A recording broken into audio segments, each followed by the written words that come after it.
Good morning, I guess, everyone. We are 3 minutes from noon here at Rockhurst University in Kansas City, Missouri, as the Kansas Jayhawks go back to battle, still searching for their first win of the season. They have traveled the, 45 minutes east, and they are getting ready to get things underway here against the Rockhurst Hawks. Jackson Pollock leading us off, and he pops that one foul to start things on I'd say a slightly cloudy morning/afternoon here in Kansas City. Very warm outside. 0-1 is left outside to Pollock, and the count goes even. I'm joined by Mason Kuntz over to my right in quite a spacious press box we've got today, really moving up in the world here. Beautiful spot we've got here. Pollock swings through for strike number 2. But no, it is a very nice spot we've got. We're indoors. We're in a full press box. If I had known that they had charging ports and things like that. As Pollock chops that one over to the left side. Tough play over at first. Head first slide. He's going to get there. Throw runs wide. Pollock will dig around for second and trot in standing up. So on the throwing error after what may have looked like an infield single, Jackson Pollock is aboard.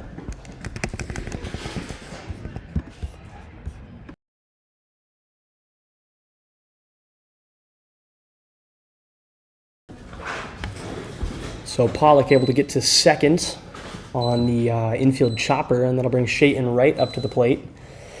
Batting second and playing second. Wright waits for the first offering. Squared around to bunt, but he'll leave it up high.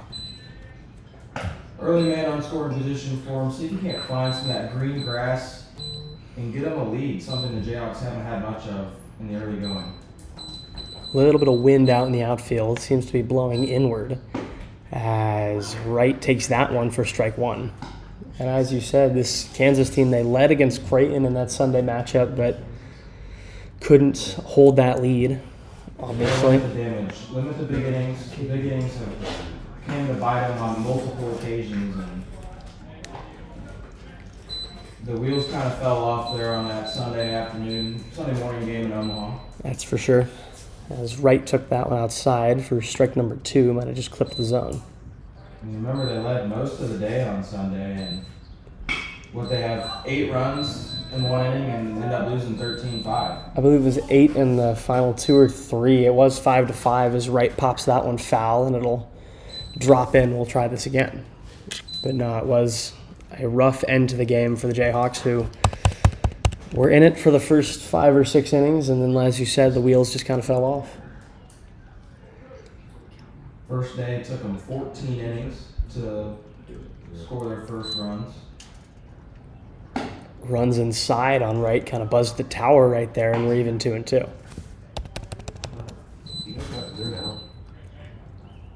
It'll be key to keep the ball down. Warm weather today, not nearly as cold as it was last week. Ball's going to jump. Wright is going to drive that one out to center field. Pollock looking to tag. It gets over his head. And Jackson Pollock is going to round and score with ease from second. No throw. And Shayton Wright, an RBI double, gets the Jayhawks off the deck here in the first. And Wright, as you said, it'll be important to keep the ball down. Wright's able to elevate one just over the head of the center fielder. That's going to be huge. Jump on them early and often. You're going to need a lot of runs. And if anything we saw from the defense last week, you're going to need even more runs. Griffin chops at the first pitch he sees. Defense last week was not the strong suit for the Jayhawks. So imagine they spent some extra time on that at practice. Yeah, it was an unfortunate weekend for Nick Griffin here at the plate. Had a tough one, but he's looking to rebound here today. Swing is through that for strike 2.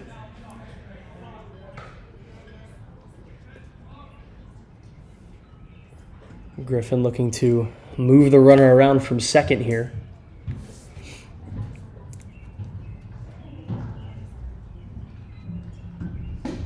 And that's called for strike 3.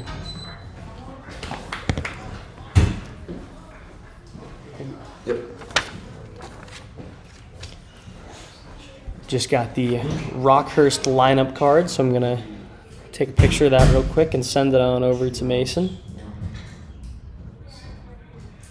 That last pitch, from where I'm at, I'm on the outside part of the plate and pretty straight shot at it. I think it might have been a little bit outside, maybe a little bit too close to take, especially in the early going here. You don't fully know the zone yet. And that was a nice pitch right there from Sam Owens to kind of drop that in on the inside part of the plate. As Davis swings at that one, sends it out toward right field, and it's caught. Wright will tag and go to third. No throw, and Shayton Wright moves up 90 feet on the sacrifice fly. Really nice job there. Fastball on the outside half of the plate. Push it the other way. Get yourself a sac fly and move the runner over. Now 2 outs. So Ben McDonald with a chance here, like you said, to extend this Kansas lead. He'll swing at the first pitch he sees, grounds it over toward first, steps on the bag, and that'll end the inning. Kansas gets 1, but nothing more. They leave a man aboard. We go to the bottom of the first. Jayhawks 1, Hawks nothing.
Back here for the bottom of the first, and Danny Kolditz is going to go to work for the Jayhawks as he leaves that down low for ball number 1. Taking a look at the Rockhurst lineup, Braden Barbie leading us off wearing number 16. It'll be Adam Niemeyer batting second, Wade Hunter batting third, Cal Rampton in the cleanup spot as that's a little outside for ball 2. Cal Rampton in the cleanup spot batting fourth, Michael Chase batting fifth. Joe, apologies, I don't have a pronunciation guide in front of me, but I believe it's Joe Guastello batting sixth, as that's called for strike number 1. Lenny Tocco batting 7th, Tyler Woodcock batting 8th, and Vinny Spinio batting 9th, rounding out the order for the Hawks. As Kolditz deals the 2-1, it's chopped foul back towards us, and the count goes even at 2. The defense trying to live on that outside corner.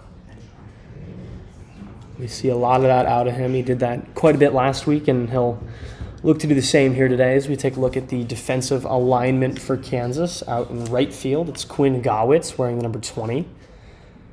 As the 2-2 runs a little low and the count goes full. Gawitz in right wearing 20. Jackson Pollock wearing 22. We saw him come to the plate in the first. He's out in center. Left field is Jacob Bittner wearing number 28. At short is Levi Sweet wearing the number 27, which, if you know anything about this Kansas club ball team, that's in the dirt, and Barbie takes a walk. Leadoff man aboard here for the Hawks. But as I was saying, if you know anything about this Kansas team, Sweet wearing the number 27, that is the number that I usually wear here in the booth. I got the 27 jersey, but he did not have his white jersey, so luckily enough, I was wearing my jersey today, so he'll be donning the number 27. Hopefully he can make that number proud and expand on the legacy that it's left thus far of being in the broadcast booth. You never know exactly what you're going to get with club baseball. Sometimes it's a bit of a circus. Oh, it's sure. I mean, what did we say last week? That's club baseball. Part of it. That's life, as Colditz looks back towards first. So Sweet at shortstop. Third is going to be Nick Griffin wearing the number 0. At second is Shayton Wright wearing his classic number 18. Over at first is Kyle Davis wearing 42. As that runs inside, throw down a little wide. Wright can't make the play. Barbie goes to third. And it's first to third on the throw down from Cam Foltz behind the plate. Looked like it kind of got stuck in his hand there. Spiked it into the ground. Lucky that he caught the backside of the mound, kind of slowed it down.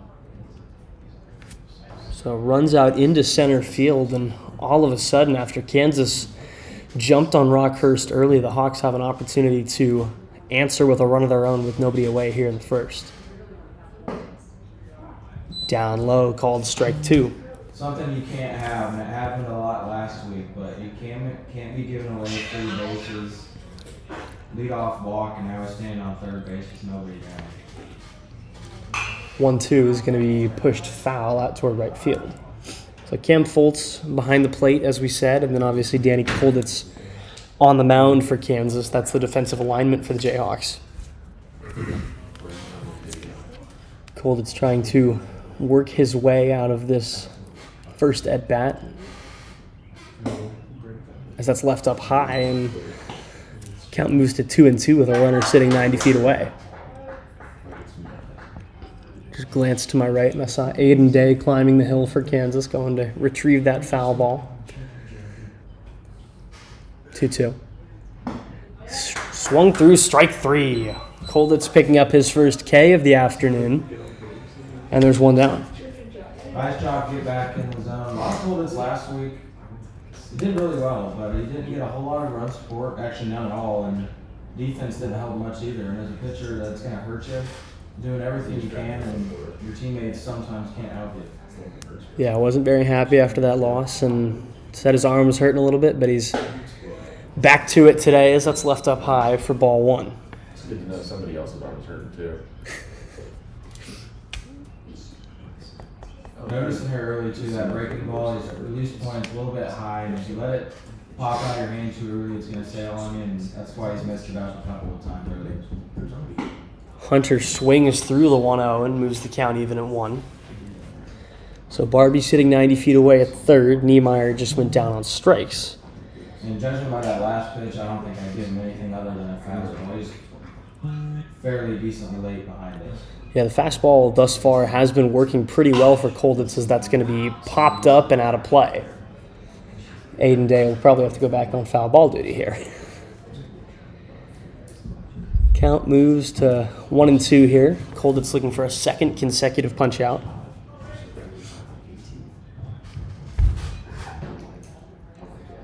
Hunter steps back in. Colditz waits, now comes set. 1-2. Up high, and the count is even once again.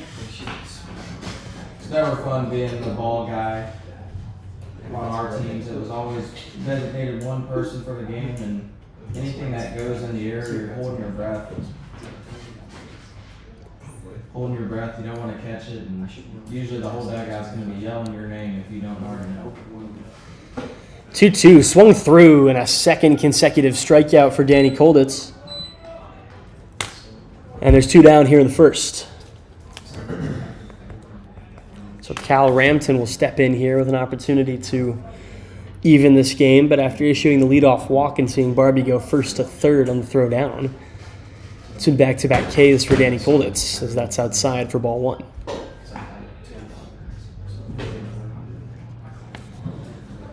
Huge for KU if they can strand this runner on third. That's for sure. It seemed like every time Kansas was able to plate a couple and generate some momentum against Creighton, the Blue Jays were able to respond right back, as that's called for strike 1. Just catching the high outside part of the zone for Kolditz. Blue likes the outside most, so they leave it there, just live there all day, you'll have a pretty good day. 1-1 is popped up on the infield, coming over is Sweet. Griffin is there as well, and they'll haul it in. So Barbie gets aboard early, but Rockhurst gets nothing. They strand him in at first. We head to the second, 1-0 Jayhawks.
Back here for the second, and it's going to be Quinn Gawitz stepping in to lead things off,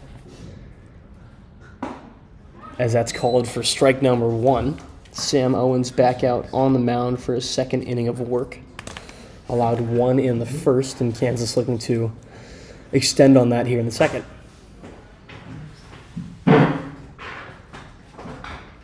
Gawitz fouls that one back toward the backstop, and he's in an 0-2 hole.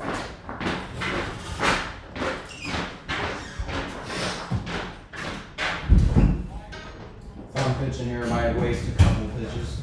Get him to bite on something in the dirt, or maybe a fastball at the eyes. Yeah, here with an 0-2 advantage.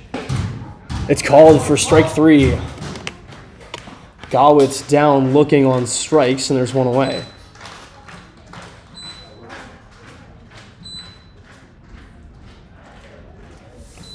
That one looked a little bit high.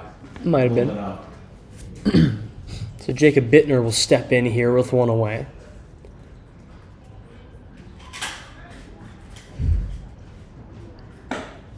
Runs a little high inside on him, and it's called for ball number 1. Definitely, as you said, much warmer today than it was last week in Omaha. Wind is not so bad as Bittner pokes that one, and it goes just foul. It was a perfect mixture of miserable weather last week in Omaha. Cold, windy, cloudy. Yeah, I really had the whole shebang out there, coupled with the slow start for the Kansas offense, as that's taken for ball 2.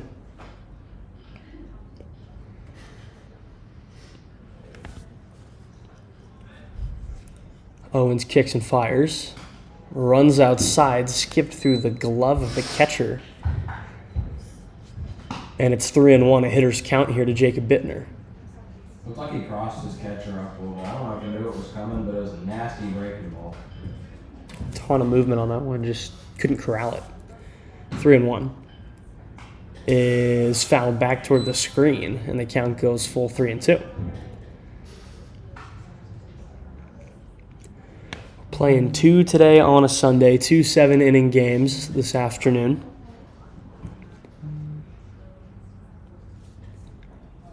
as Owens looking for the punch out here. Full count. Pops it up, back towards us, actually.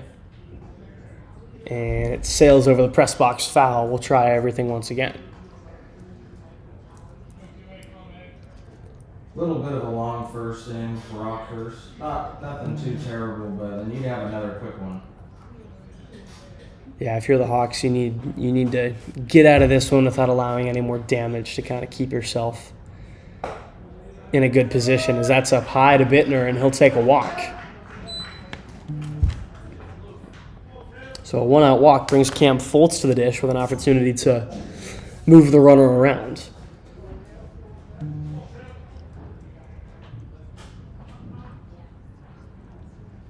Foltz rocking the no batting gloves. Throw back to first. Looks like he may have skipped in the dirt for a second, but Bittner is back safely. Nice job by the first baseman to keep it in front of him. That was a really nice pick. First pitch to Foltz. He steps out on it, but it runs back in for a strike. And we've got time called, as it looks like Bittner's shoe might have come untied. Now he's good to go. Cam Foltz, one of the elder statesmen of this Kansas team, one of the leaders they view him in that dugout as. Here's the 0-1 to him. Fouled right back to us, and luckily that screen is there to keep everything safe, keep the camera protected. Keep us intact. Yeah, all good. Just barely missed that one. A little bit under it, but he's on time with it. You can kind of see the wind whipping a little bit here in the infield. Not too bad. Throw back again. Skips by the first baseman, but Bittner will stay put.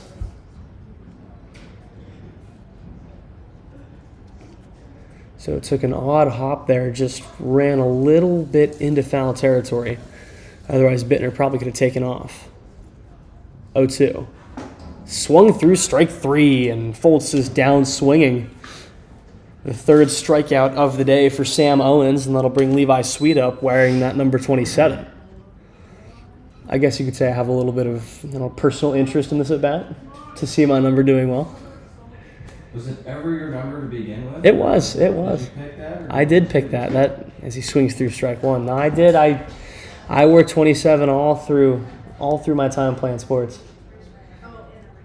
Started with baseball because I was always a big Jose Altuve fan, still am, played second, so naturally had to run with it because that runs inside for ball one. And then I wore it pretty much throughout the rest of my time playing sports. And then when I came on here with Kansas Club Baseball, they were like, hey, we're going to get you a jersey. What number do you want? I'm like, oh, you guys got 27 available. And Shay and Tyler were like, yeah, we actually do. So that's how I got the number. I was always a big number 13 guy. My brother, too. We were both born on the 13th, so. Called for strike two on the outside corner. Pick 13, like you said, just rolled with it the whole time. Junior year of high school, I wore number 6. 13 was taken, but everything else was 13 all along. Yeah, makes sense. 1-2, just a bit outside, and the count goes even. And obviously, if it's working, don't change it. Yeah, exactly. But no, Levi came running in here about 10 minutes before game time, said, hey, somebody from last year's team still has my white jersey, and I just happen to have mine on, so he snagged it from me and is rocking it out there today, as that's taken down low for ball three, and the count goes full.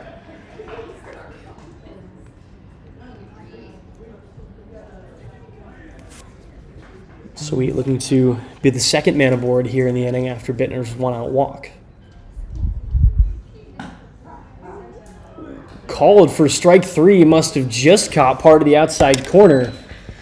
Sweet goes down looking, and we head to the bottom of the second, still 1-0 Jayhawks.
So bottom of the second, getting ready to get underway.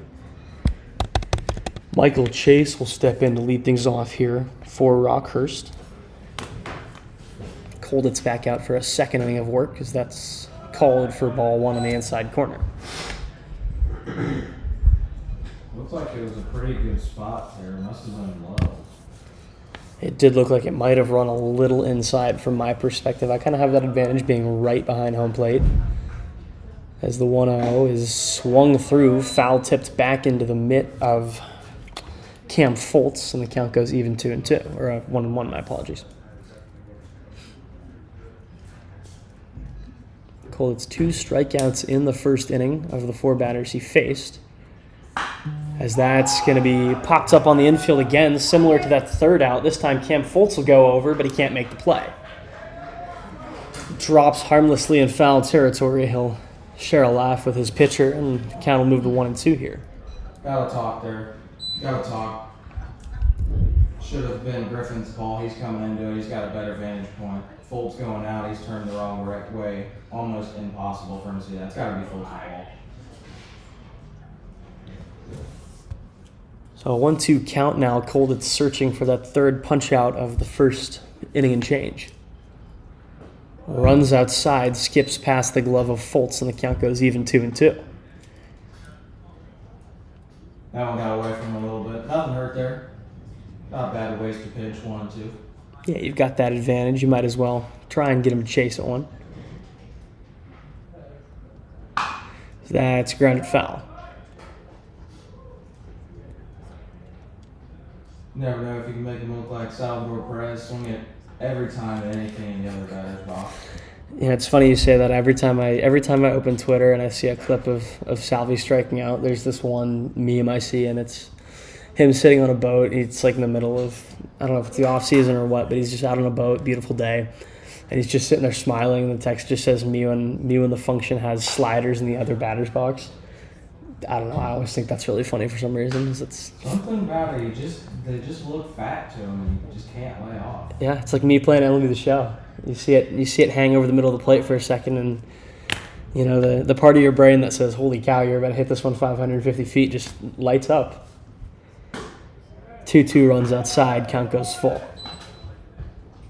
I almost feel like it's easier to read the ball in real life. It'll be The Show. You swing at everything. It's almost impossible. Yeah. The sinkers in MLB The Show are the biggest joke in all of video games, is that runs low for ball 4. Second inning in a row where Colditz has issued a leadoff walk. This time Michael Chase will take the trot down to first.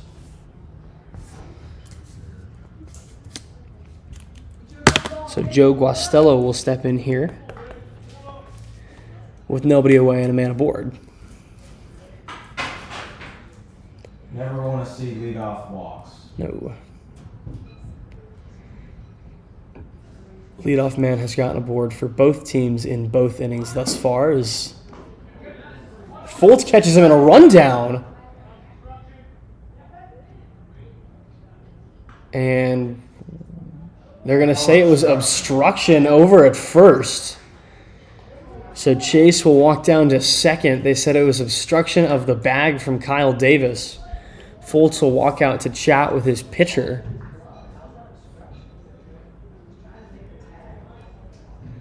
And somebody below us said, man, the ball is in his glove. How is that obstruction when he's trying to make the tag? Shayton Wright trying to argue the case for Kyle Davis, but the umpire will not budge. That's a tough call to make. I can't really see. I got a big pole in my way here. I don't know. Maybe he was standing in the base path. The throw was not in time. Nonetheless, still a tough call. Yeah, tough play to make there. So Chase goes to second. The 0-1 is bunted foul. You know, back to what we were saying about MLB The Show. I don't know how long you've been playing. Did you ever have to deal with Diamond Dynasty when it was like that 95 overall Edwin Cabrera card? That might have been show 21. Yeah, 21. It was not a lot of fun playing that time. It felt like by the time I got to July or August, probably August, it was either the 95 Was it Edward or it might have been Edward Cabrera? I'm not sure. As it swung through for strike 3. Guastello goes down on strikes, and it's a third for Danny Kolditz. Nevertheless, yeah, that 95 Cabrera card, and then they had the 99 All-Star game Jacob deGrom. And then if you made it past that, you'd have our oldest Chapman coming out of the bullpen and looked like the ball was on your screen for a quarter of a second and just disappeared. Yeah, those were horrible. As Chase is going to try to go to third, no throw on the ball in the dirt. And for the second inning in a row, some trouble on the infield allows the leadoff runner for Rockhurst to go first to third. So the Hawks still searching for that tying run, but no, I got to the point playing that game that I had to stop playing Diamond Dynasty because it would get so annoying. As that's grounded through the gap, that'll score a run. Lenny Toko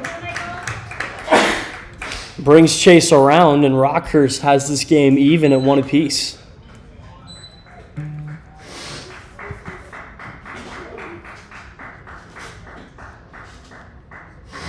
And now is where Kansas needs to kind of buckle down and prevent themselves from suffering another big inning. That was kind of their problem through much of that Creighton series.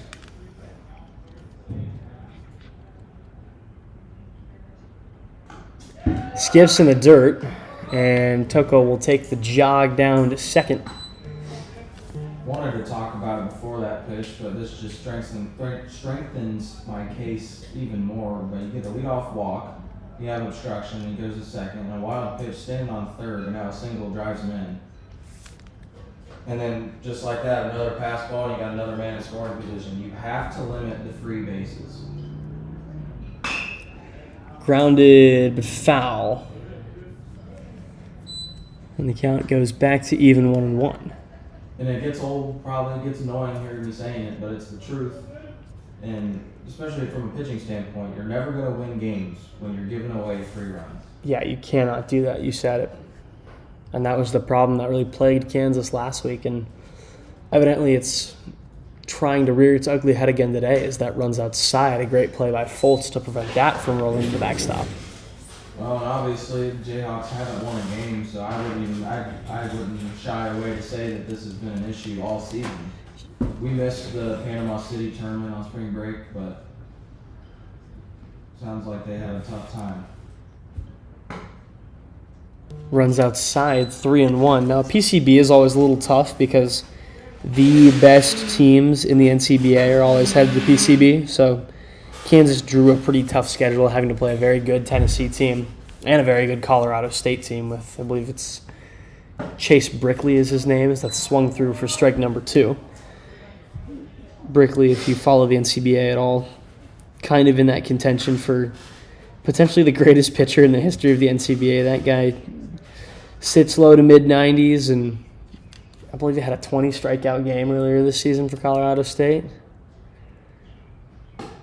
As that buzzes the tower on Tyler Woodcock.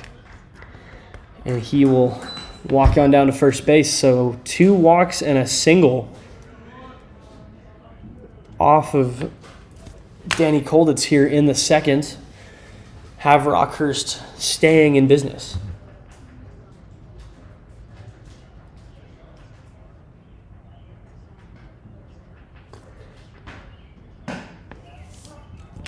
Called strike 1 to Vinny Spinio. Got an out. Got the 9-hole at the plate. You're not in any trouble yet. Nothing hurt. Get yourself a ground ball, roll a pair, and get out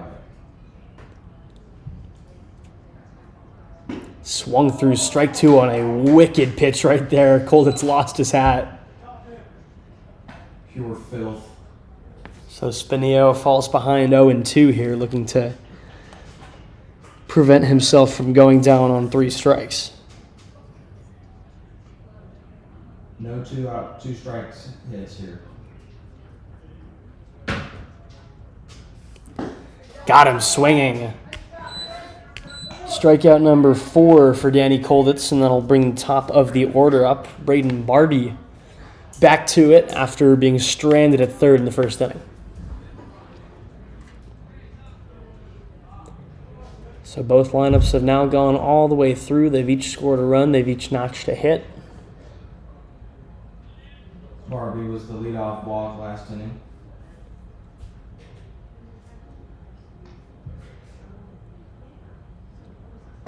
Runs outside, skips by Foltz. Both runners will move up 90 feet.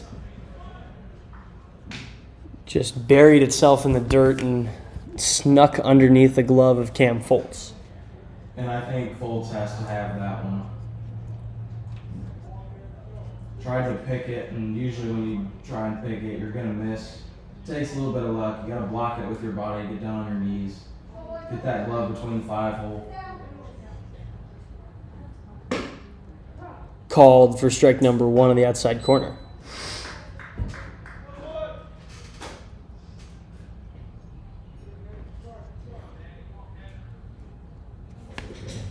So here in a 1-1 count, Kansas trying to prevent any more damage from being done. Called for strike 2.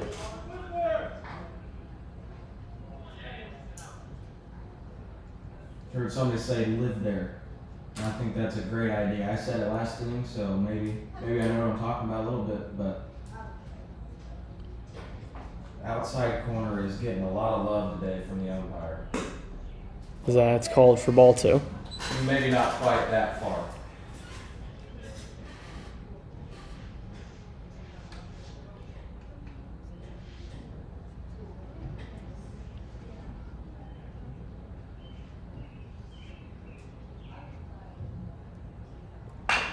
As it's chopped over toward right at second, he'll gobble it up and flip to first. Rockhurst responds with a run of their own, but gets nothing more.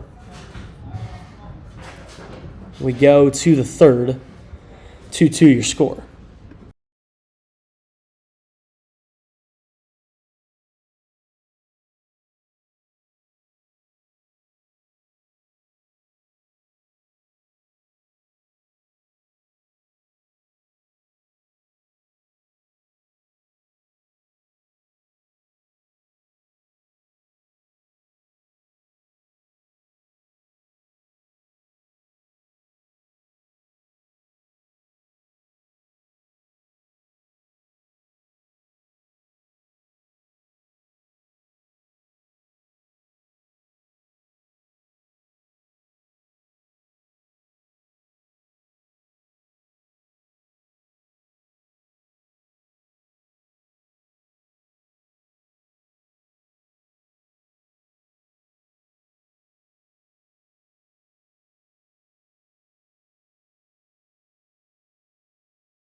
Talking like, nothing.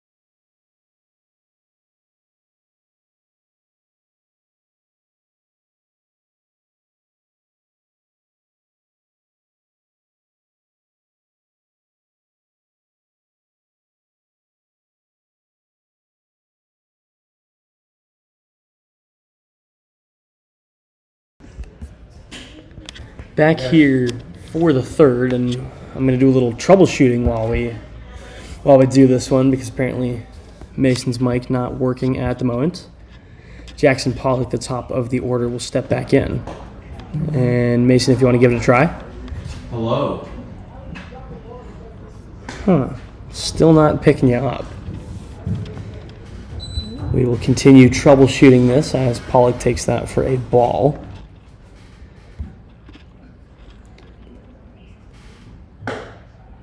Oh, 1 left up high, and Pollock jumps ahead 2-0.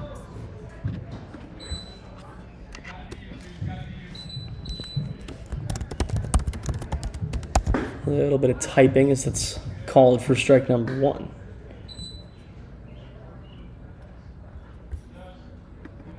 Pollock walked and scored last time, or reached on an error and scored, excuse me. Pollock rips it foul.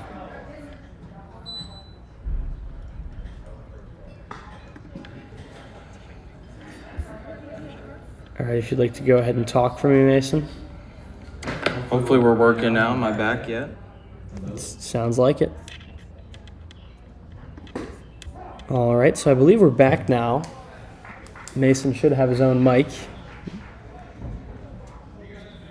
As Pollock goes down on strikes and there's one away. It's one of the downsides of doing this on our own. We've got to figure out everything, make sure everything works. And sometimes, as we've seen quite a few times actually, it doesn't quite work the way we want it to. Yeah, that's just kind of life out here. As Wright steps in and takes that for strike number 1. And if you guys are in the chat, let us know if this sounds a little better now. Wright doubled his last time up. Stays down low for ball 1. Kansas had one hit from Wright. They had Pollock reach on error his first time up, but besides that, it's only been one other base runner, the walk issued to Jacob Bittner, as that just catches the outside part of the zone, a very wide zone today here in game number 1. I've seen a couple of looks on the faces of hitters from both sides, but looks like he's calling anything that is remotely close, especially on that outside. Blue just wants to get home and watch the Masters as that's chopped over toward third. Wright will try to beat it out, but he'll come just short on the 6-3 transition. 2 down now. It'll be Nick Griffin stepping back in, struck out looking his first time up. On the top of the third and in game 1 of 2 this afternoon. On a gorgeous sunny Sunday afternoon here in Kansas City, Missouri.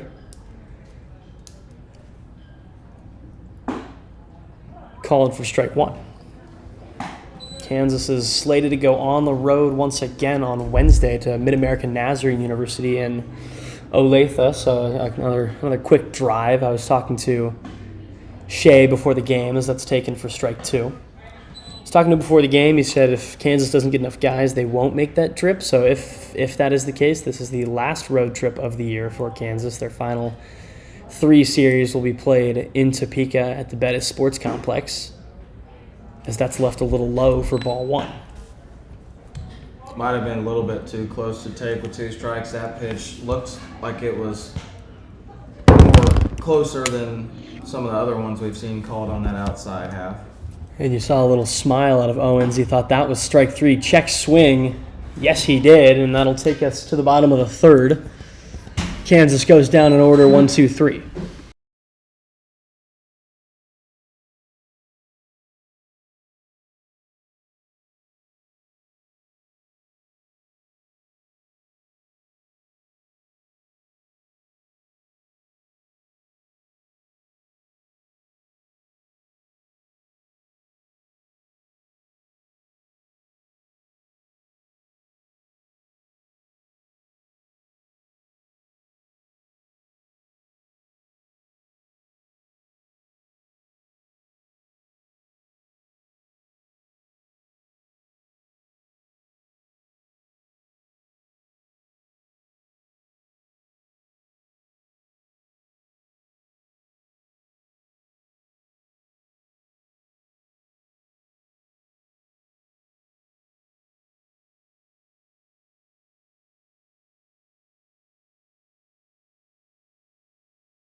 So bottom of the third on tap here. Kansas and Rockhurst still tied 1-1. And it's going to be the 2-hole hitter Adam Niemeyer stepping in to lead things off for the Hawks. Struck out swinging last time.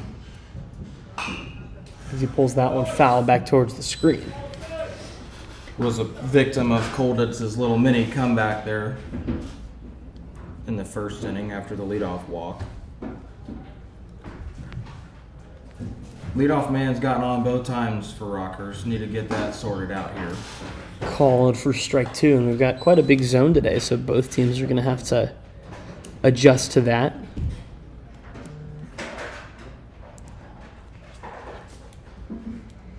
Oh-2 here. Grounded over towards short. Sweet will gobble it up and fire to first. Tough play. A good extension, but Niemeyer's there in time. And he will get aboard. So for the third inning in a row, an infield single this time is going to be what gets Rockhurst aboard to start things off. 3 innings, 3 leadoff men on. That was going to be a tough play from the beginning. Good speed from Niemeyer to beat the throw. Didn't hit it too hard, so he had shortstop was charging in.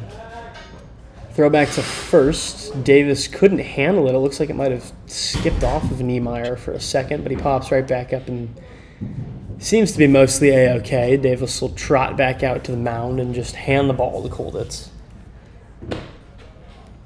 By the way, we have changed the geography here of the booth, so let us know if you can hear if everything sounds better. Yeah, do leave it in the comments whether things are sounding good or not. We sure hope it is. It's been, like we've said, you're always trying to troubleshoot, trying to figure out what works best. So Wade Hunter will step in here and take that for strike 1. Both pitchers really pounding the zone thus far today, trying to efficiently work through innings.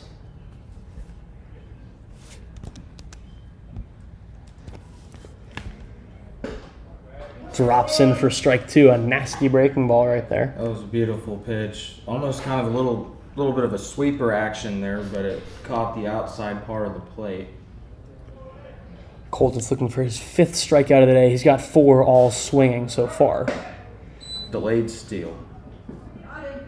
Tag is going to be there pretty easily. Not necessarily a strike him out, throw him out, as Hunter took it for ball 1. But an excellent throw down from Cam Foltz, and the runner on second, or the runner going for second, is retired.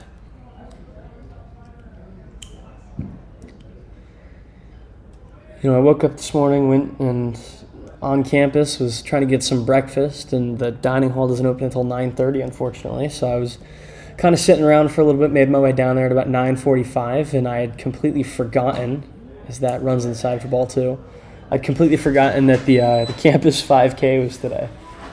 They did a 5K on campus, and so I'm walking down to get my breakfast as there's people out running and doing a 5K, and I really, that wasn't my finest moment, I gotta say. Doesn't sound like my cup of tea. There's too much hills on campus. Yeah. Not a big fan of running. Could not have dealt with that, as that's left outside 3-2. I've been going to the gym every morning, trying to do something, but running with all those hills, like you said, not necessarily my forte. Full count pitch runs high and a 1-out walk. See, and that's really unfortunate there, to give him the free base after you had him 0-2, let him come all the way back and draw a walk. Credit to the hitter, nice AB. Yeah, Hunter doing a good job of fighting back, and you would have thought after falling behind 0-2 and then the momentum generated from the pickoff play at second that would have helped Kansas continue getting out of the inning, but no such case as Ramton steps in and takes strike 1. And that's now 4 walks on the day through 12 hitters faced, and especially with a big zone like this, doesn't quite have his command where he wants it at today.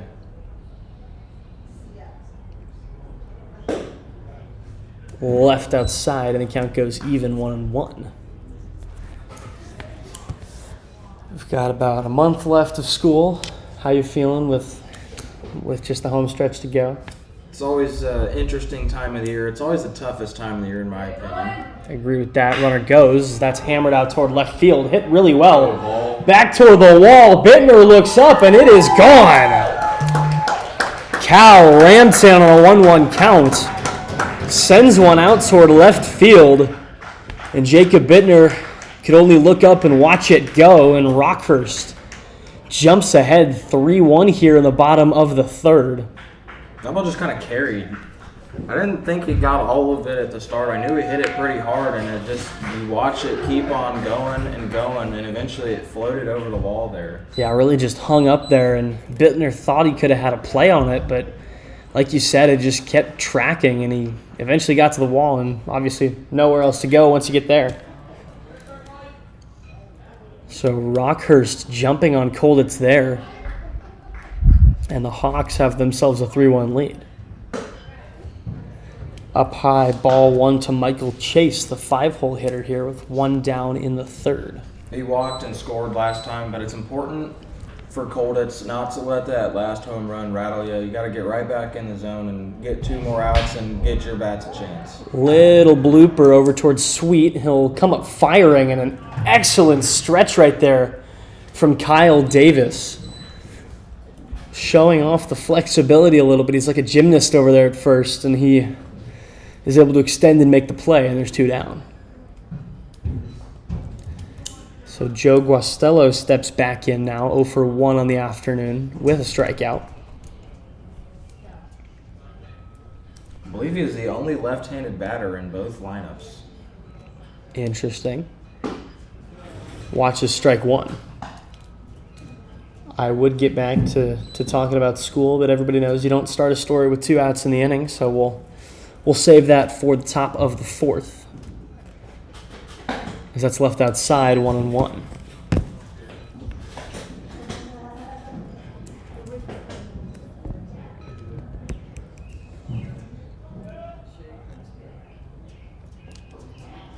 Colditz looking to work his way out of the inning, as that's left outside, and Guastella will go ahead 2-1. Looks like that one kind of sailed on a little bit. Twice in a row he's missed really far outside.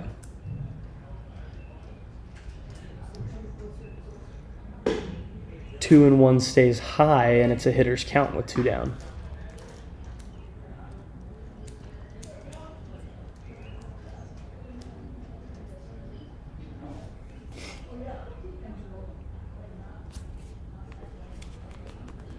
Three and 1 offering is foul tipped back into Fultz's glove for strike number 2.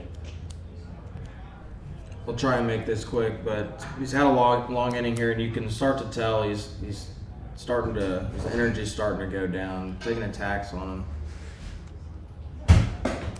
Full count pitch runs outside, and it's walk number 5 issued from Colditz this afternoon.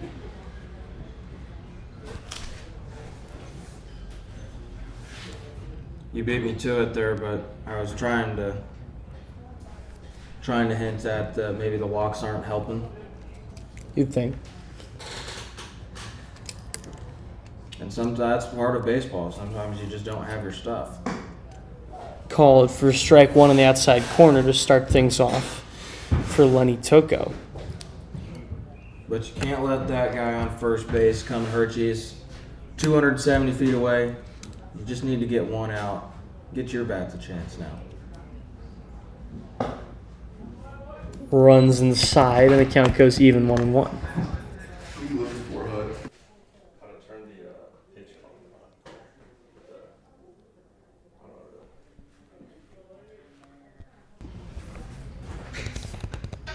on. Runner goes, swung through strike 2, throw down. Not in time, a good pick play from right. But the slide is in time to allow Guastello to swipe second. Unfortunately for him, the batter at the plate, Lenny Tocco, has 2 strikes on him already. He had that ground ball single to right field last time. Anything to that right side is probably going to score him. Colditz trying to find a way out of this one. Grounded over toward right. Good play from Kyle Davis. Flip was a little high, but an acrobatic play, and they're going to call him safe. I think he missed the bag. Huh. It looked like he stepped on the bag, but maybe not. Runner goes to third, and it's men on the corner now on the, I guess they're going to say an error on the throw from right or from Davis. Certainly not a hit there. I think. Yeah. I think you got to put it on right because it wasn't a great throw. Led Colditz off his path. Yeah, Davis has flipped just a little high, and it looks like it might have pulled him a little too far off the bag. So Tyler Woodcock will step in now with an opportunity, my apologies, to drive in a run. Still one pitch away.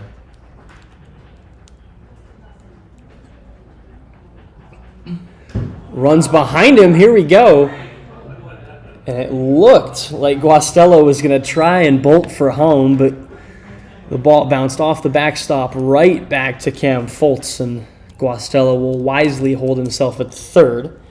Toko goes to second. Yeah, he's really lucky, extremely lucky that he didn't go. He would have been dead to rights. I don't even think he was halfway there by the time that ball bounced. Yeah, you can kind of see in the dirt where he stopped. There's a very dug out part a little to his right. As that's called for strike two, and Colditz will look for strikeout number 5 and to work himself out of the inning. I'd just say that ball bounced probably 15, 20 feet. Yeah. I mean, it took a very lucky bounce. I'm sure Colditz is taking a breath of fresh air right there. 1-2. Up high, count goes even again. Have to figure this is his last hitter here. I do see some movement in that Kansas bullpen.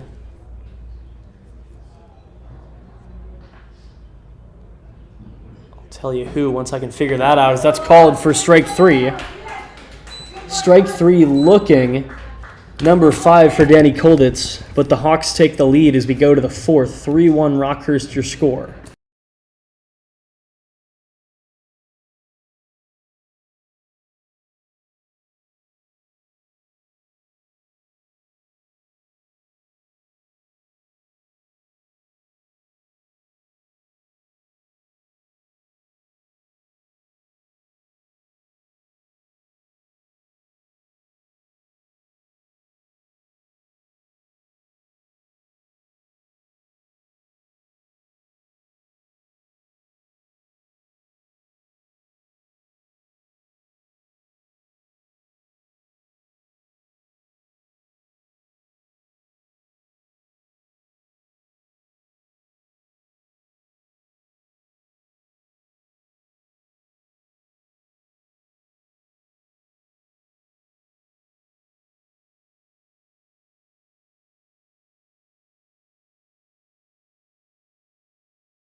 Back to it here in the apologies, clicked the wrong button there. Happens every once in a while. But we're back to it for the 4th, and it's Kyle Davis leading things off, called for strike 1. Kansas forced to play catch-up right now after falling behind 3-1.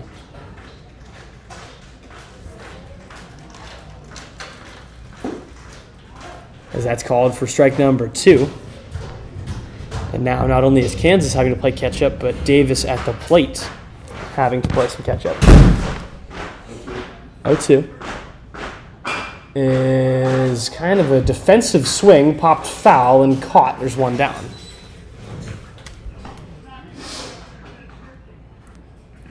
Not a great looking swing there, but you kind of got to feel like he had to swing at that. Yeah, the you got to way the defend. strike zone's been. And my apologies. Davis exchanged some words with the home plate umpire there. Clearly not very happy with the zone being put forth today. And I think he told him, he's like, look, dude, I had to swing at that. I had no chance. As that's called for ball number 1, McDonald jumps out of the way. Nice looking breaking ball there, just kind of tailed inside a little bit too much. Called for strike 1 on the outside corner, and McDonald takes a look back at the dugout. And I made a comment last inning about only one left-handed batter in both lineups. I was incredibly wrong. As that runs a little outside. Very similar spot, but it's 2-1. So, my bad. For a second I thought you were referencing something. As that runs inside and the count goes 3-1. Little Cincinnati Reds. Yeah, referencing a certain Cincinnati Reds broadcaster. I dropped one of those in Louisiana. Not anything bad, but I made the pride myself and think of myself as a man of faith joke, as that runs inside for strike number 2. And the mic I was wearing actually caught Tyler Bermundo in the on-deck circle, and you can hear him on the broadcast go, "There is no way you just dropped that on a broadcast." As that's called for strike 3, McDonald didn't love it. That one you got to swing at. Strike 3 looking. I think that one might have actually been a strike, and probably a decent bit of some of these looking punch-outs we've seen. So the 7th strikeout of the day already for Sam Owens, having himself quite an outing on the hill for Rockhurst, as Gawitz chops at that one, sends it foul off the catcher's mask to start things off. 5 of his 7 punches are all looking to. Go back to your story we didn't quite finish, but interesting enough took place about 15 minutes from here. That is true. I didn't even think about that. As that skips in the dirt for ball number 1.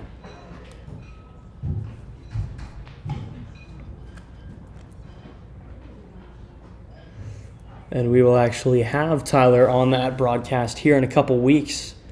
The Sunday matchup, as Gawitz swings through that one for strike 2. The Sunday matchup between Kansas and Nebraska on April 27th. Tyler will be joining me.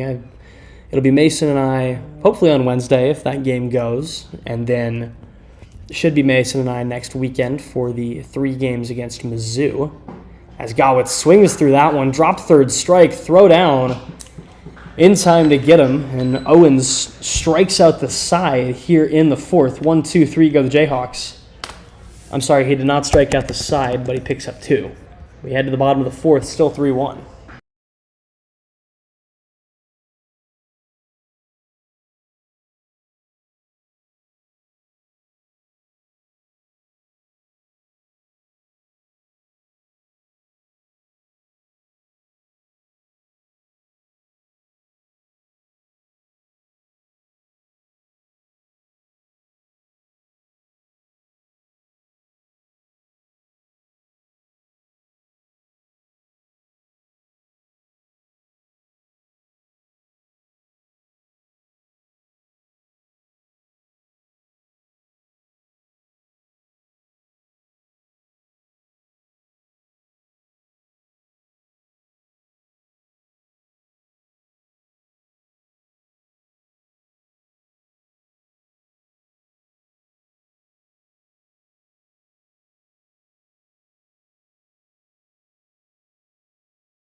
Back here for the bottom of the fourth. Rockhurst looking to add some insurance. It's going to be the bottom of the order with Vinny Spinillo leading things off. Yep, got 9-1-2. Colditz back out for another inning of work. This will be number 4 for the towering righty after allowing the 2-run shot an inning ago. As that's popped up shallow left field, it's going to go over the head of Sweet and just drop in no man's land right there. So a leadoff base hit single for Vinny Spinillo, and that'll bring Braden Barbie in the top of the order back up for Rockhurst. Got himself a little bit of a jam sandwich there, huh? Yeah. A little flare. Those are always the worst ones to give up. You give up a bomb, you give up a hard hit ball, you credit the hitter. When you get a little flare, a little floater like that, those are always irritating.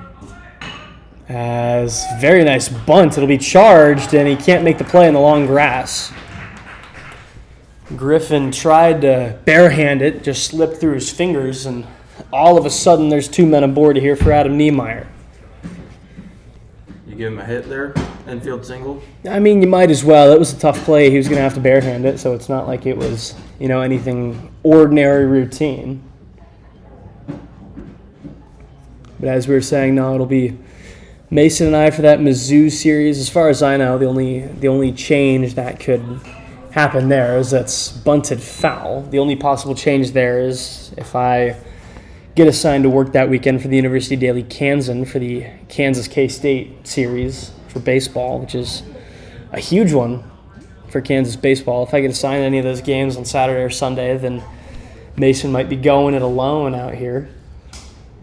But if that's not the case, then it'll be the 2 of us. And then next weekend, as that's left in the Dirt Ball 1, next weekend it'll be Mason and Daniel Schmidt on Saturday for the doubleheader between Kansas and Nebraska. I'll be back home in Seattle. I've got to speak at a conference on that Friday, so I'll actually be flying back that day. And then Sunday it'll be myself and Tyler Bermundo making his return to club baseball after moving up in the ranks. And then the final series of the season, May 3rd and 4th against St. Louis. That'll be Mason and I again. Grounded back toward the pitcher.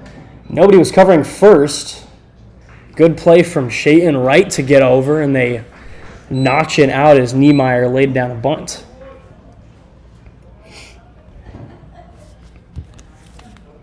So Wade Hunter now has an opportunity to drive in a couple of runs with men sitting on second and third. Interesting there. You saw it a few times from Rockhurst trying to get the bunt down. And I will say one of the things that is different about this weekend from last weekend is I'm far less sore compared to how I was last weekend. Did not pull a double workout at the gym on the Friday before series, so feeling a lot better today. Colditz left that one outside for ball 1.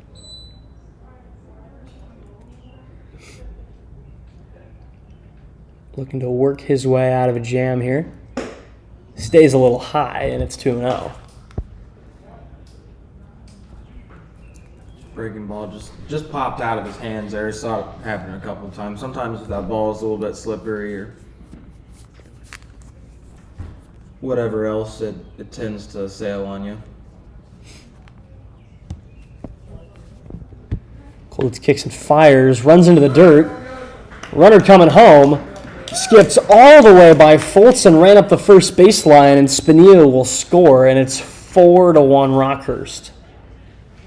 So the trouble continuing for Kansas as they fall behind here, and it's a 3-0 count with nobody away.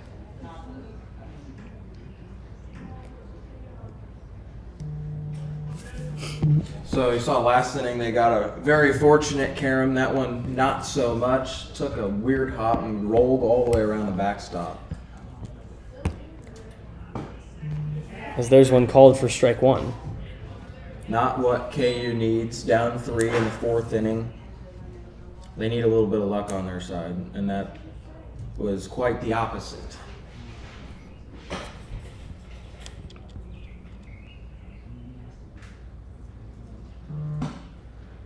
As that's called for strike 2. Colditz trying to work his way back.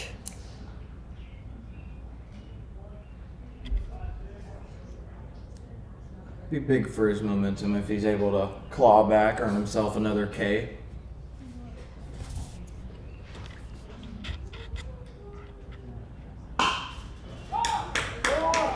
Popped out towards center, plenty deep, could score a run. It's going to be caught. Pollock comes up firing. Excellent throw, but it's cut off by Davis, and a second run will come around to score. So a sacrifice fly from Wade Hunter. And with 2 down, the bases are empty, but it's 5-1 in favor of Rockhurst.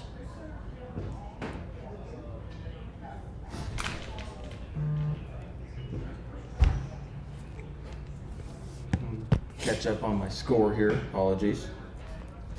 Tipped foul, and I just took a look. Kansas baseball leading TCU 1-0 right now. The Jayhawks have had a tough week. They dropped the midweek to Nebraska and then have lost the first 2 down in Fort Worth to the Horned Frogs, so looking to salvage that series as that's left in the dirt for ball number 1. He got beat pretty good the first time yesterday. Tough loss, losing by 1, but gotta get 1 in the series. Can't get swept in Dallas. Yeah, you definitely. That's a tough place to win out at Lupton Stadium in Fort Worth, but you got to at least try to pull 1 back here if you're Kansas, trying to stay near the top of the Big 12, and dropping a series like this, getting swept is certainly not going to help you. Next week, obviously the big one though, like we said, the Kansas State series. Wildcats come to Lawrence. Should be a jam-packed weekend at Hoagland Ballpark because that's skied on the infield. Wright and Davis both come over. Davis makes the play. We're through 4 here in Kansas City, and Rockhurst has added 2 more. It's 5-1.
Back here for the 5th, and Kansas now really having to play from behind and generate some momentum. They've got 9 outs to try and play at least 4 runs and find their way back into this one. It's going to be the 7, 8, 9 hitters. Jacob Bittner leading us off, and he takes it for strike 1 to open us up. I'm still fairly new to this club baseball deal, so I had to ask Trevor, have him explain to me last inning. I said, why do we leave our pitchers in for so long? That's pushed foul out behind us. And I told him, it's always a sticky situation with pitching in club baseball because you've got guys who can throw, but you've also got guys who aren't here. You've got 30 guys on a roster, but there's only 15 guys here today. And some of those guys can't pitch. And some of those guys have never pitched. So you're kind of forced to, leave a guy in and not necessarily leave him to the wolves, but, get a little bit more out of him than you would if you're, an actual college baseball team or a pro team or something like that. Bounces away from Woodcock, and the count goes even 2-2. There is no pitching coach in club baseball, so it appears that anything does and will fly. Sometimes that's part of it, you might say. That's club baseball for you. It is club baseball. But there really aren't any coaches at all. I mean, some teams will bring one. As Bittner swings through that one, he'll take the hard 90 down to first, but he strikes out swinging. And not a lot of coaches, period. I mean, this Rockhurst team is the Rockhurst developmental team. This is not a club team. So they do have a coaching staff and things of that nature. Kansas does not. It's Shayton Wright usually in there kind of directing traffic in the Kansas dugout. As that strike one called to Cam Foltz, he struck out swinging his first time. I almost said swung out striking. Not exactly the Jayhawks farm system. Nope. Taken down low, ball one. Yeah, at the club level, it's just about doing whatever you can and bringing in guys who love the game. Bunch of guys being dudes. True that. As kind of a weird swing right there, but it's popped up into no man's land. And an excellent play out in center field to retire Foltz. Foltz was kind of stepping out of the box as he swung. You don't see that every day. Not necessarily an excuse me swing, but not necessarily a full swing either, but he pushes it out to center field, and it was a great play out in center field. So 2 down here for Levi Sweet, the bottom of the order. He struck out looking his first time up. And he'll leave that in the dirt for ball number 1.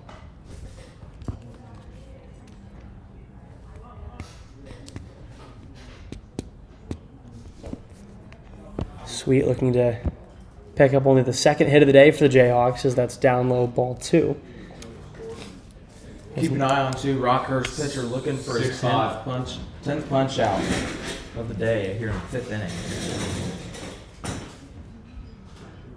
inning. As he gets strike 1. It's now been a full trip through the lineup since Kansas last had a base runner, Jacob Bittner's second inning walk. The last man aboard for the Jayhawks. Since then, it's been a couple strikeouts, a couple flyouts, a couple groundouts. Couple strikeouts is in 7. That is true. Has it been 7 strikeouts? It Ks sure has been 7 Ks since then. And I believe it's been 8 Ks. Yeah, 8 Ks since the last Kansas base runner. Make it 9.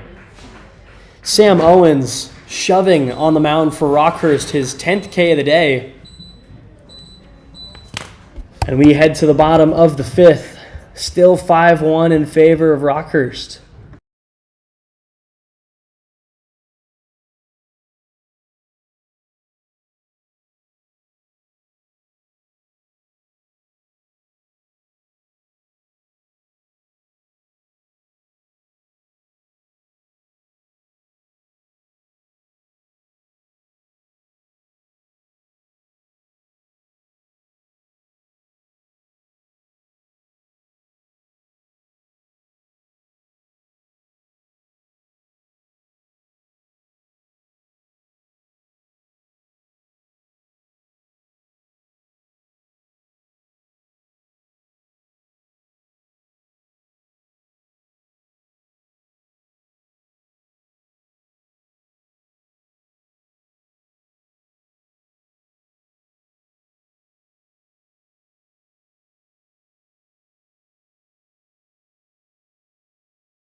Bottom of the 5th on tap. Rockhurst looking to continue extending their lead.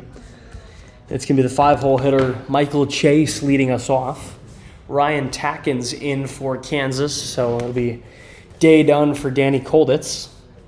Finishes with 5 strikeouts. And Kolditz gets called strike 1 to start things off. Always looking for efficiency when you come out of the bullpen. First pitch strikes are a huge one. Obviously want to limit the free pass. Bounces away from Fultz, and it's 1-1.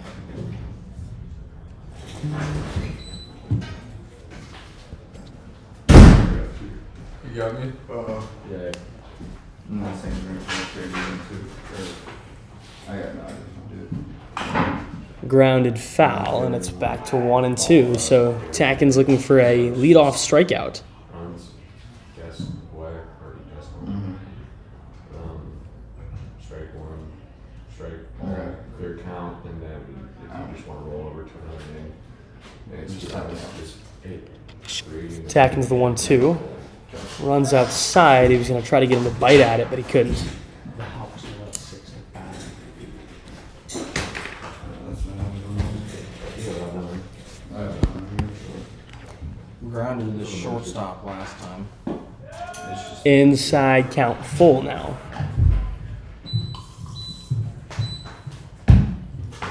Thank you. Yeah. So Tackins trying to prevent Chase from working his way back into this at bat. Here's the full count offering. Got him to swing at it. The breaking ball doing its job, and there's one away here in the 5th. perfect pitch, perfect location. Beautiful stuff there. So Joe Guastello stepping in, and I glanced over. You got the Masters on. What's going on in that? Just started. Rory and Bryson, they tee off in about an hour, but excited to see the finish. Yeah, it's going to be a good one. Could you imagine if we had called baseball the way they call golf?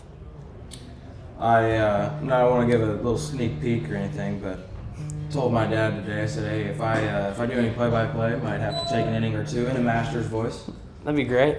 Call the fans patrons. What would the outfield be the second cut, you think? I think center field's the fairway. That makes sense. Hit him with little, Taken's the 1-1. Is a big time hack and taken for strike number 2. Hit him with something like that, I don't know. See, maybe like from Rockhurst University, CBS proudly presents KU Club Baseball. That just stays outside and the count goes 2-2. And the patrons not loving the ruling right there. I think he's got a point. I do. Looked like a pretty good spot there. 2-2, clipped foul. Looked like he capped that one.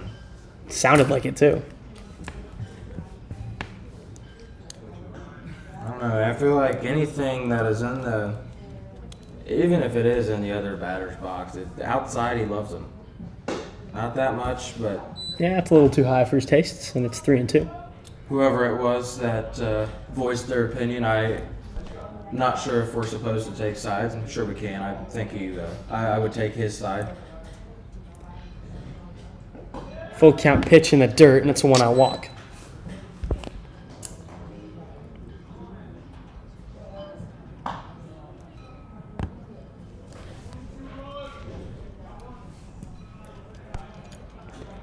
So Toko will step back in here. Scored last time up, and he'll look to do it again here with one away in the 5th. Swings to the first pitch he sees, over toward Griffin. He'll flip to second, over to first. Not in time. They get the lead runner. But Toko just beats the throw. It's a one-out fielder's choice, and there's 2 down as he goes to first, and Tyler Woodcock will step in. Nice job just to get the lead runner there. It's going to be tough to turn to. Ball wasn't hit too, not hit hard enough, I don't think. So to be able to get one, get you 2 outs. It was an excellent try there from Shayton Wright to attempt at flipping two, just couldn't get it done. It was very close. Very close. First pitch popped foul.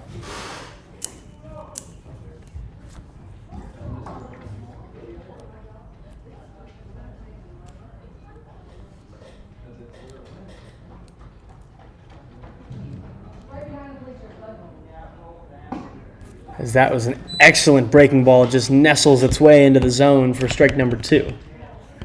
I may be biased, but there's nothing better in baseball than a good breaking ball. My favorite pitch to throw. It's the most fun to throw, and it's just everything about it's awesome. Swung through, strike 3. A second swinging strikeout from Ryan Takins. And we go to the 6th. Rockhurst gets nothing, but still leads this one by 4.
Top of the 6th, time running out for Kansas here.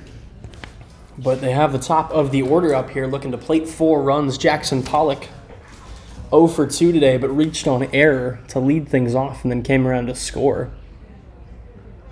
Swings at the first pitch he sees, chopped over towards second. On a hop, it skips away, and for the second time this afternoon, Pollock reaches on an error. I think I'd give him a hit. That's, maybe it's, helping our guy out. Give him Yeah, a hit. I mean... But I think it was a tough play. Maybe he brought his putter out with that one. Maybe he duffed his chip shot, but I think he was going to have a hard time to get him there anyway, so I'd give him an infield hit on that one. And we'll see what they decide here as Shayton Wright steps up. He does have a hit today. Squared around bunt, but he pulls back. It's called for strike 1 anyway.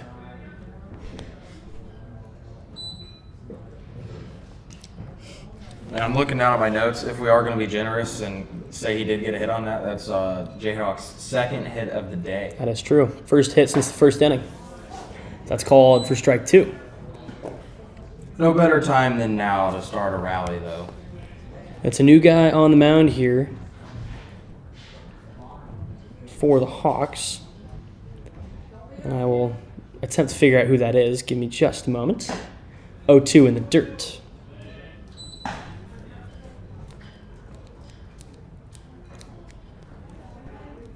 Just looking at their baseball roster, so we're going to assume that that is correct, even if this is the developmental team. I do not believe that is correct. As Wright chops at that one, it's going to be a tough play over at third. Up firing, but Wright gets there. There you go. Jayhawks starting to make some noise. Another infield hit. I've seen a few times that grass is maybe it might be a little bit thick, but you've seen a couple weird bounces that it takes when it hits that grass. And you can tell it caught third baseman by surprise. He's pointing, he's laughing. I don't know what you want me to do, coach. Yeah, not a lot you can do right there. And there's 2 aboard for Nick Griffin, who will also score around a bunt but pull it foul back toward the Jayhawk dugout. Nice play by Kyle Davis over there to snag it on a bounce.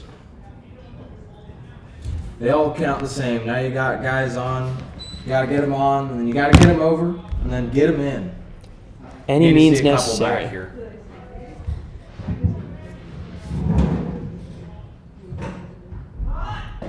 Griffin pulls back and takes it for ball 1.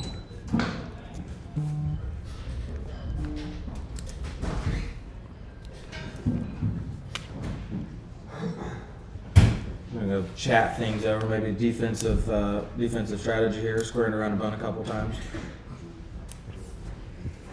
Probably just reminding them, say, hey, if it's me, I'm keeping the third base, got to stay home. Try and maybe get that force at third. First baseman's gonna be crashing pitchers. You got everything on that third base line. And obviously your catcher can't go too far away from his home, and if you have an errant throw, you gotta have somebody that's able to still cover home. Just remind them, talk strategies over. And a lot of the guys, they practice this. Usually every practice, 15-minute segment. Just go over your bunt defense. These guys know, but it never hurts to give them a friendly reminder. As that's taken for strike number 2. So it looks like they got the wheel play on, so their third baseman is going to crash, and they're going to have their shortstop come over. Everybody does it differently. Obviously, you can't bunt now on 2 strikes. I mean, you can. You probably shouldn't. Foul ball. This is now, which I always thought was a weird rule. But I guess Griffin swings through anyway. His 3rd strikeout of the day, 0 for 3 at the dish. So, with 1 down, Kyle Davis will step in. The dreaded baseball hat trick. Yeah, for real. Golden sombrero, as they like to call it. Any other sport hat trick, you're doing a pretty decent job, I'd say. Doing something right. Davis swings at the first pitch he sees. Great play over at third. They get the force out, throw to first. An excellent double play right there to get the Hawks out of the inning. We head to the bottom of the 6th after that momentum killer of a double play. 5-1 Rockhurst, your score.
Bottom of the 6th on tap here. Kansas really running out of time as Takins will come out for a second inning and open things up with a swinging strike to the bottom of the order. It's Vinny Spinillo leading things off.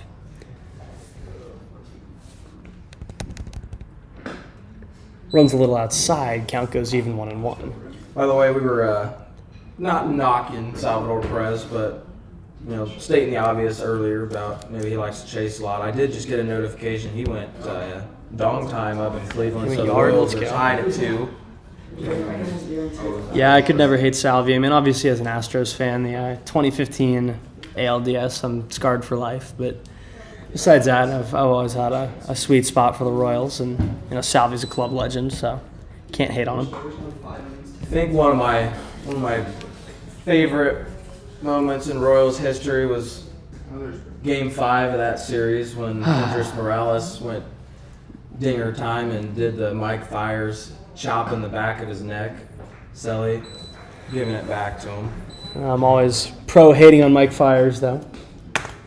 He's the whole reason that everybody knows about the Astros and their maybe not so ethical ways of playing baseball. It's like those clips from Scooby-Doo and the bad guy goes, well, I would have gotten away with it if it weren't for you meddling kids, but it's just meddling Mike Fiers. Shout out Mike Fiers, though. Keeping respecting the game of baseball. Throw down. Not in time. Mike Fiers certainly with a interesting repertoire once he moved to Oakland, if you know anything about that. Kind of fell off. He kind of went disappeared after he left the Astros.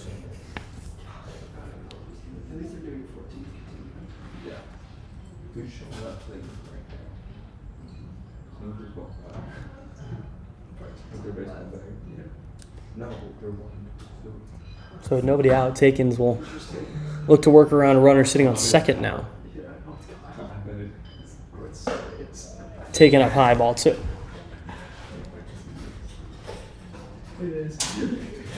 Full sweatshirt.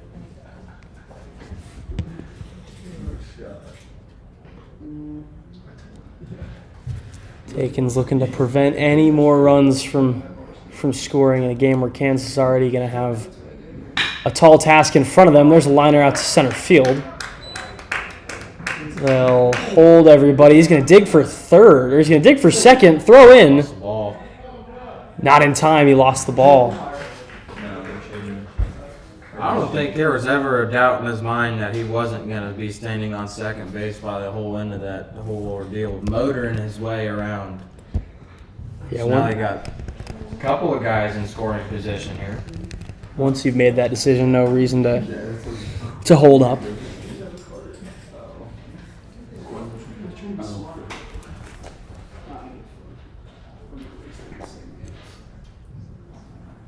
Scoreboard's starting to take off on me here.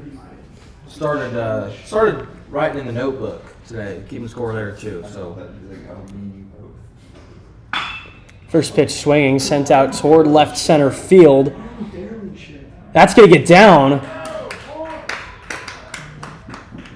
Everybody's going to move up on the RBI double, and with nobody away here in the 6th, it's 6-1 Rockhurst. So the guy standing on second base, he had a tough read there. He wasn't running. He went back to tag. So I guess in a way, not the worst case for Kansas. There's still men on second and third, but giving them anything more certainly isn't going to help your cause. Left up high, ball 1.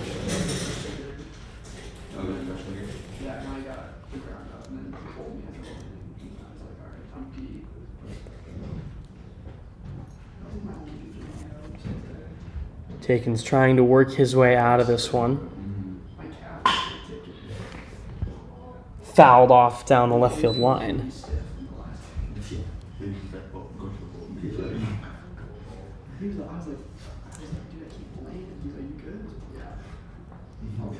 I don't know if how the ethics of club baseball work, if intentional walking is extremely frowned upon, but I don't think it'd be a terrible idea. You got first base open, might as well set up the force at home and double play ball. Can't say I've ever seen an intentional walk because that's going to skip by Fultz. It comes back to him, but the throw wasn't in time. Both runners move up 90 feet, and it's 7-1 Hawks.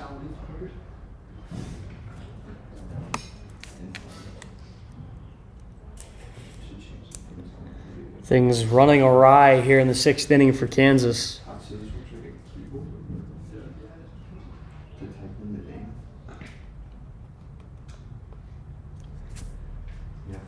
So the 2-1 here from Takens.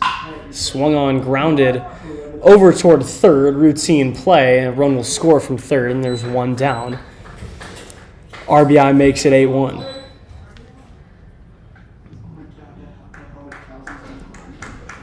A 3-run 6th inning, and there's only one away so far, as Rockhurst has kind of scooted away with this one.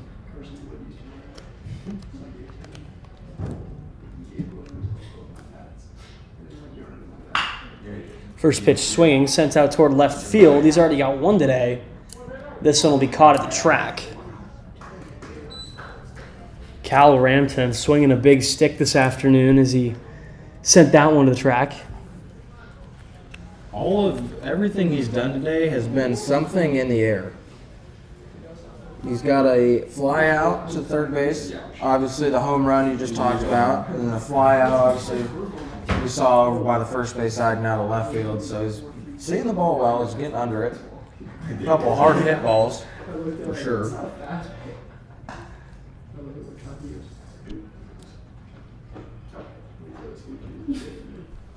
I don't want to be too negative, but it does appear that the wheels may have fallen off. Sent out toward right field and caught, but Rockhurst adds 3. Final ups for Kansas on deck for you guys. The Jayhawks are going to need to put in a lot of work to try and rally back into this one.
Top of the 7th underway. It's Ben McDonald leading things off, and we were talking during the break.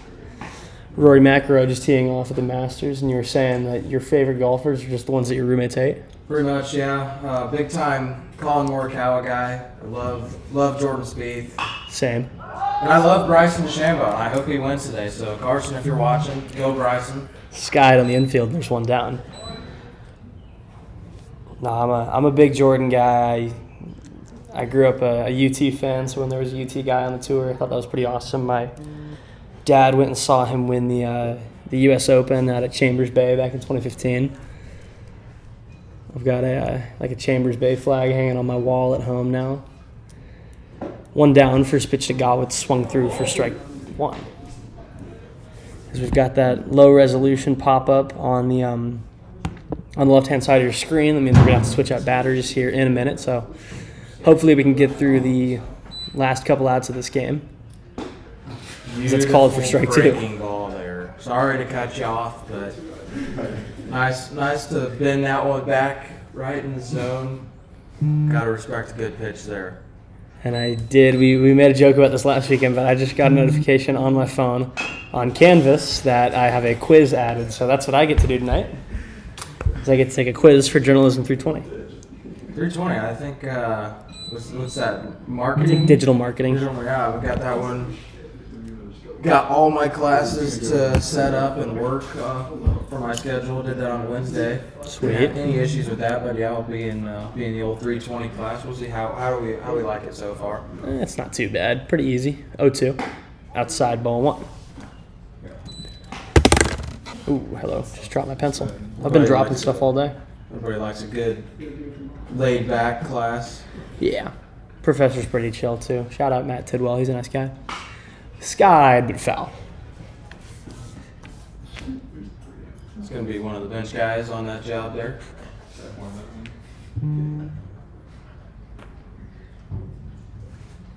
And the scoreboard operator's trying to get out of here early. There's 3 outs up on the scoreboard in left field.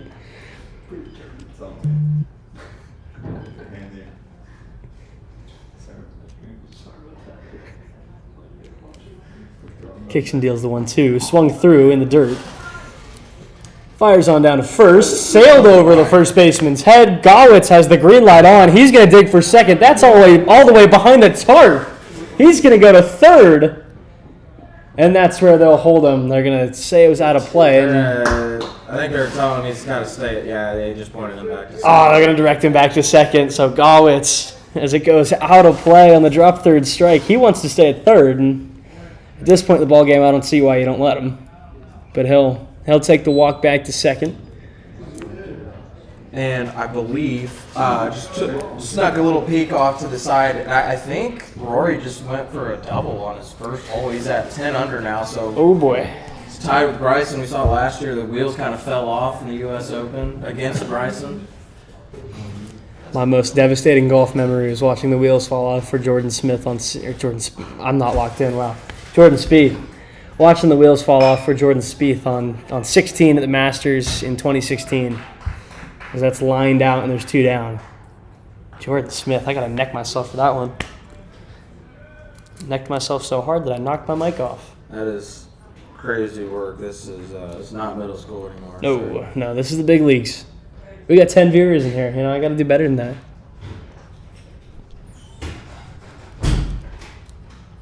I apologize for my blunder there. 2 down here on the top of the 7th. First offering to Fultz, chopped back to the pitcher. He'll fire over with no hesitation, and that'll wrap things up for game number 1. Rockhurst cruises. They pull away late, and after Kansas strikes first, it's 8 unanswered for the Hawks.